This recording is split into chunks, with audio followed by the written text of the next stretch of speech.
Would you like to add some fun, grab more attention, and retain more content in your sales and training meetings? I can help. Just stay tuned after this episode to find out how.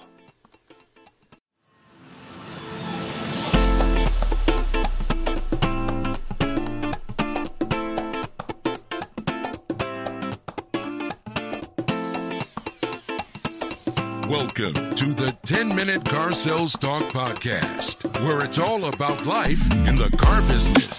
Telling you like it is, here's the man with the plan, Terry Cameron. Welcome back to another episode of the 10-Minute Car Sales Talk Podcast. I'm Terry Cameron. Before we get started, again, I need to ask you to hop on over to iTunes. I really need some reviews and some comments. And like I said before, I appreciate all the feedback. There you can click a link for the Game Show Presenter Gold free trial, and you can email me from there also. So let's get started. Today we're going to talk about negotiations. A few years ago, I worked for a pretty large dealership, and I was responsible for training about 50 to 60 salespeople and management. And whenever I had a group of brand new salespeople, the first thing that they wanted to learn how to do were to present the figures, how to negotiate with a customer. They thought that was the most exciting thing and probably the toughest thing to do. Well, I'm here to tell you that is actually the easiest part of the process, as long as you do your job up front. The selling process sets up the negotiations, and if you do a really good job of following that process 100% of the time with 100% of the people, negotiations become natural.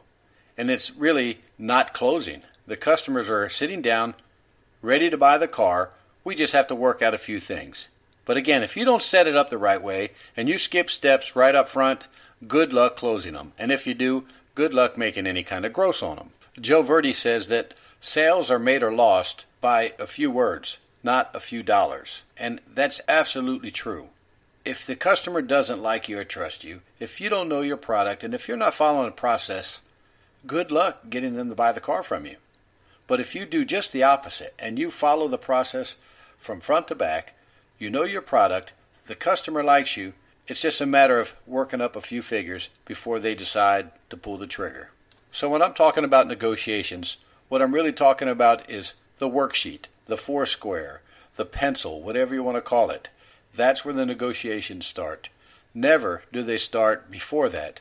And absolutely never should they be discussed on the lot. And what I mean by that is no talking about trade, interest rates, rebates, discounts, anything like that. If the customer ropes you into those conversations, you're in the middle of negotiating before they like you, before they like the car, and before they like the dealership. Nobody ever wins in those negotiations. Leave it alone. Just acknowledge what they said. Tell them you'll let your manager know how they feel, and ask them an either-or question. Get on with the process. Keep that momentum going. So let's assume that we did that we did everything we were supposed to do. We met them. We greeted them. We built some rapport. We investigated their wants and needs.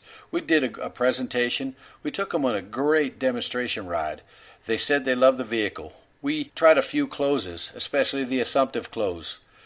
We asked them to pull over the sold line. We tried a few trial closes by asking them to write down the miles, take their house key off the key ring, get their registration out of their vehicle, and now it's time to come in and start our negotiations. Now to do this, we have to have a commitment to purchase the car at that time. Too many salespeople use the phrase, y'all want to go inside and look at the numbers? And if they say yes, that's all they're doing, coming inside to look at the numbers.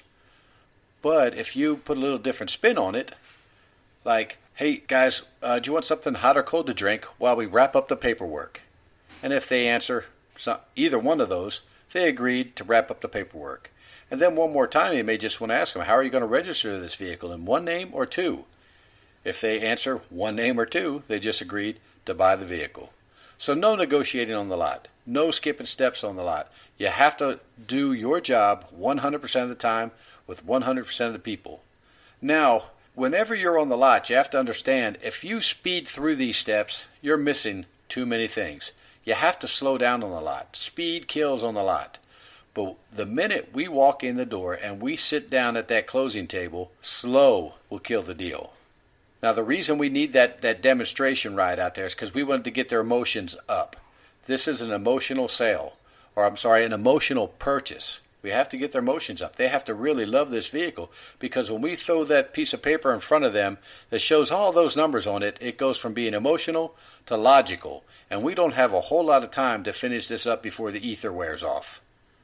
So make sure you do your job. Make sure when you get inside, you sit down right away and we start filling something out.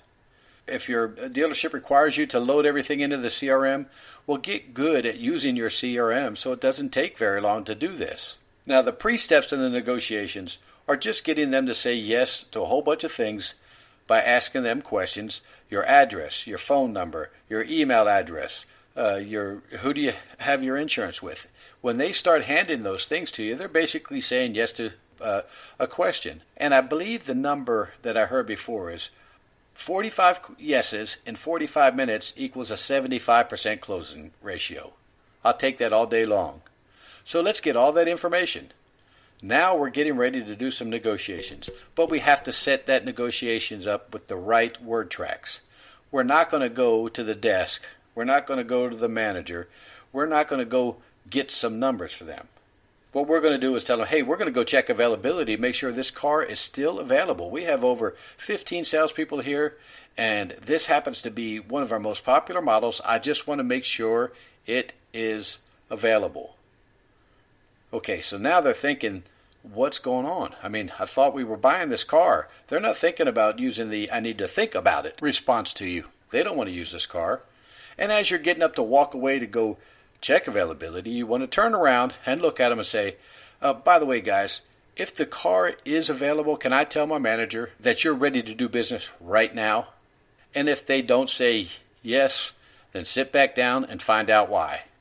But if they say yes, then go see your manager. Spend just a couple minutes with your manager going over a few things. Your manager should be asking you, where is your customer? What are they doing right now? What do they think you're doing right now? What did they say about the service department? And what did they think about the car on the demonstration ride?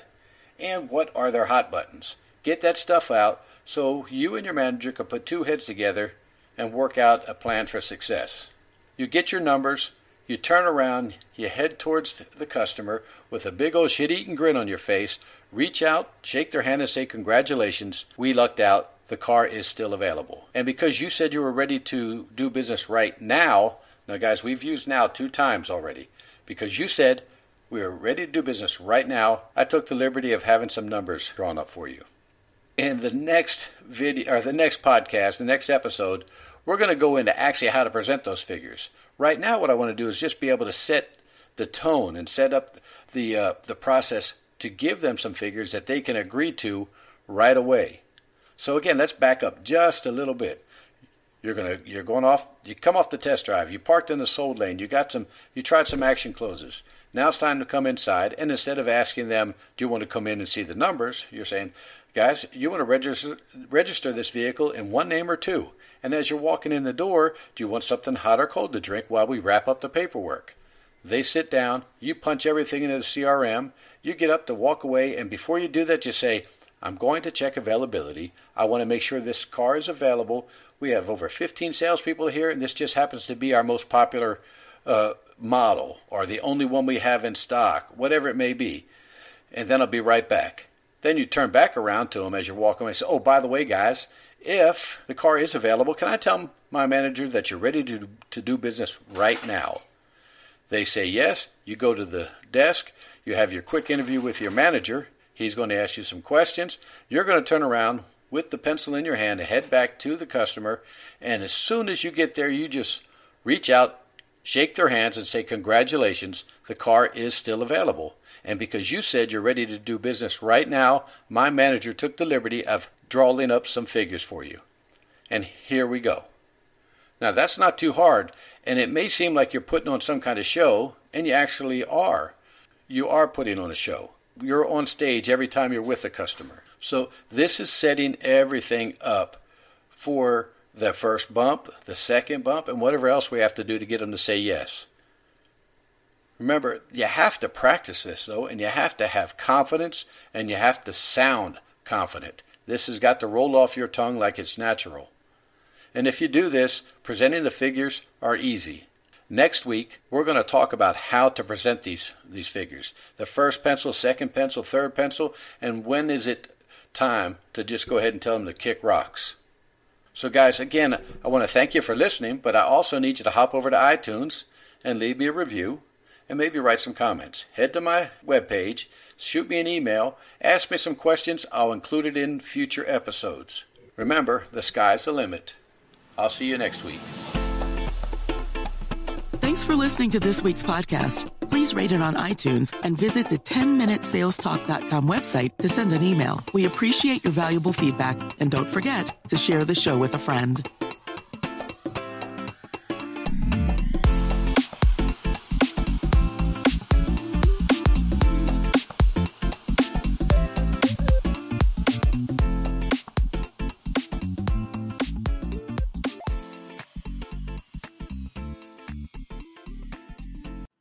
Trainers, managers, and teachers, are you looking for a way to add fun to your training while keeping 100% of the focus of your class? I can help you because I discovered a tool that is attention magic. I've been using this tool for over 7 years and it's always a hit. I'm talking about Game Show Presenter Gold software. The amazing thing is that it makes it fun for people to pay attention, and people do pay attention to something that's challenging, competitive, and fun. Here's how it works. Game Show Presenter is a multimedia template. You just choose one of the built-in game show formats, then customize it with questions and answers about your topic, and your game is ready to play. The software handles the music, graphics, and scorekeeping. Game Show Presenter works with almost any audience, but for training salespeople, it's a blast because their competitive nature kicks in and they get a chance to show what they know and sometimes embarrass themselves a bit for what they don't know. Either way, the game makes for a memorable experience. I have a link to the Game Show Presenter software on my website, so come check it out. I've arranged for my listeners to get a 10% discount off the $99 one-time price. So be sure to use the buy link on my page, 10minutesalestalk.com. Game Show Presenter Gold. It'll transform your next training session like magic.